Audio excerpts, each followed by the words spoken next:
So, I kept playing at the end of the last recording session, and honestly, I wasn't super compelled by it, so rapid fire through the things that I found last time. Let's quickly do that. So we found this grace on the side of the main road, and it took me a while to find it. As in, I died a bunch of times and had to go back up to the grace that was over there before I found this one. Which is pretty funny, all things considered, that there's 2 torches marking the giant golden gate. I think this is pretty well marked. And as a follow-up to last time where we talked about, like, level beats and their intensity, there was a mini-boss here, actually. Which, it is very likely that the intense beat was supposed to be the mini-boss that was on this road, and then you're kind of free to explore from there. Yeah, so there's a number of encounters. A number of, like, kind of small encounters. There was a cool, like, puzzle encounter down this road here with this guy at the end. Yippee! And then this is the entrance to the sewers that, was a little hard to dictate on the map, but it is there. And now over on the other side of the main road, there was this cathedral area here, and there was a crucible knight here that kicked my ass. But the important thing about this, being a bit of a stronger guard, I would say, is that it backtracks to that door, the start of the last area. So there's an elevator here, takes us all the way up to Tinnitus. Pretty good loop around, I would say. I suppose also if you go through the entire level and then perhaps you go this way, fight the Crucible Knight, find this backtracking place, that's another way to get back to a grace that's sort of close. You don't find the grace that's over there by the dragon. And I haven't dictated any of the lower Lanedell area. So you're basically all caught up now. So the one thing that I did want to say, I really like the long road in this area because it's like a hub. So hub type rooms, or like any kind of room that branches out into several different rooms, is good because it means that you can have a centralizing point that brings you to several other points, and then it branches off from there. That's like the very obvious functional reason to have a hub. The reason why I like it in this place is that it is thematic. Like, you would clearly expect some kind of big central road in a town like this. Like, it's very believable. And also that it is a pretty good landmark. I think it's pretty easy to orient yourself. Like, the spear and the dragon is a good landmark to orient yourself as well. Like, I think this road as a hub area is pretty well designed. And I like it quite a lot. And that's all I really wanted to say about it, honestly. I felt like in my head I was thinking about that point a lot and being like, yeah, hub areas are really cool, and I like how they're designed this way and whatever, and blah, blah, blah. And it's always funny to me when I describe something that has to do with level design, and it's actually, like, fairly common sense if you think about it. Big area that splits to many other areas, it kind of looks like it's supposed to be there. So it fits, can keep the player oriented. There's several landmarks for you to space yourself against, and yeah, that's just really cool. So I did approach this door. Does it open? It looks like it does. Oh man, that's so brutal. Love these little mini cutscenes that they have. They're so funny. Beast blood. Well, I don't know why they were fighting beast blood, but they were. Oh god. Stop! Cut it out! Dang, I sniped that guy out of the air. No! They, like, one-shot me, dude! Come on! Well, let's go back. You know, it's another simple example of how the beats try to raise in intensity, where it's like, first you're fighting 2 dogs, and then you're fighting 2 of these things, and then you're fighting 3 enemies, and now you're fighting something that used to be a boss on the other side of the map. Alright, bucko.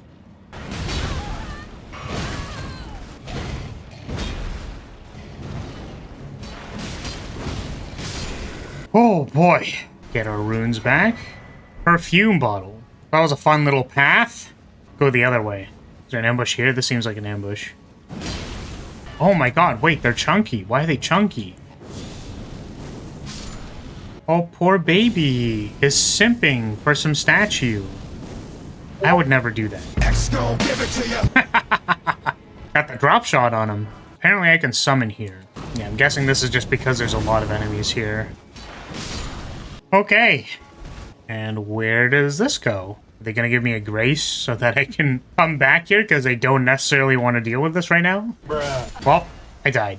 That is okay. Okay, so I think I don't need to go all the way down that area. I think we sort of got the gist of it. So I'll try going down this way from the grace. Because I sort of went down here in the sense that I went to the dragon and then sort of ran through here. But can I jump off here? I can. Fantastic. We immediately don't know where we are. Thunderbolt. What the? That's cool. Where the heck am I? And why are there all these ghouls? Oh. Well, I have successfully been baited by the level design. Oh god, and now there's like hand spiders and rats and stuff. Oh no. Oh jeez. It's pretty cool that those things catch fire. Is this just connected to the sewer entrance? Oh.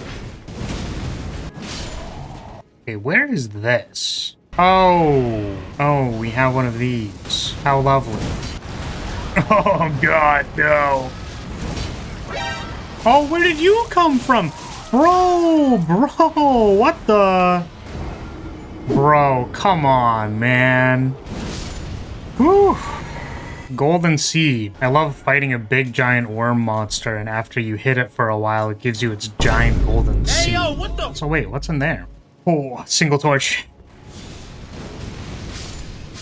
Really glad I picked up that pyromancy. Scouring Black Flame being so good at getting rid of ads. Oh, I'm behind you. Interesting. I don't know where this is. I suppose at any of these places there's just kind of a way to get down. It's gonna be a little hard to dictate. So where is this? Oh, this is by the dragon wing. That's so interesting. Like, it definitely makes a lot of sense that, like, oh, well, once you go down a linear corridor, that means you're gonna end up at the end of that corridor. But this ladder sure does come out directly by the golden path, doesn't it? Like, they didn't have to make the corridor this long. What if they, like, placed it a little bit over here? And then they had the ladder come out over there, right? They could have done that. It was a fun little drop-off point. Oh, there's a well. Oh, that's the guy on the other side of the grate. Very cool, very cool. Oh, and this is the other side of the... other side of this. Fantastic. Just kind of neat because I think... Is this archer still trying to shoot at me? Look at this guy. Guy is literally obsessed with me. Oh, that's interesting. I suppose from here, first of all, there's a single torch there, but also there's a single torch there, making sure you can see the next place you're supposed to go. Very funny. That is quite satisfying. For all the times that pyromancy has been incredibly ineffective, thank God the one time it's useful is versus these damn spider monsters. I mean, this is quite the shot, right? I suppose we'll continue down the golden path to the one place that we have to get to. But yeah, this is all just kind of like one big hallway. Single torch, by the way.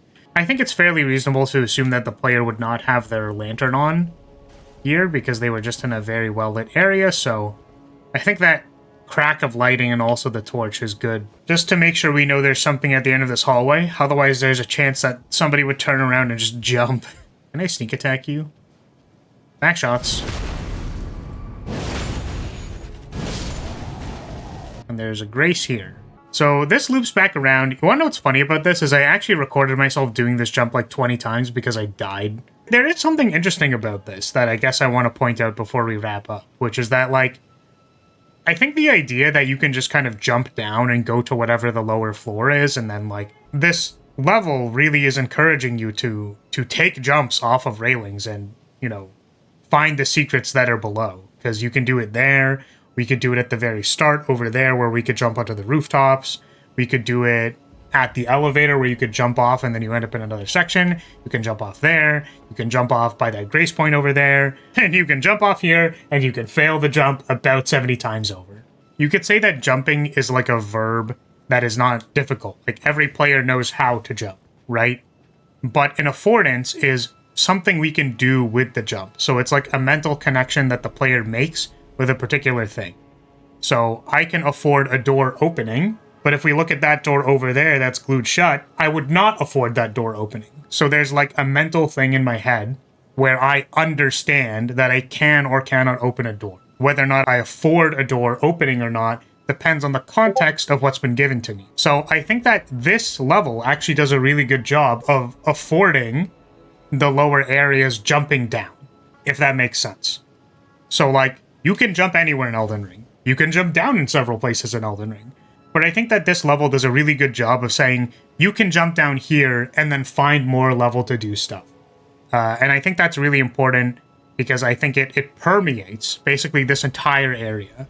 And once the player realizes that, it kind of opens up their exploration of this area, and then it'll make it feel a lot more dense. There's like a certain harmony to it that I wanted to call attention to. But hey, that's going to be it for today. If you're still here, I'm going to say thank you so much for watching. Thank you for being here. I appreciate your support as always. Don't forget to like, comment, and subscribe if you want to see more Elden Ring level design stuff. It's well appreciated, and I'll see you in the next one. Bye!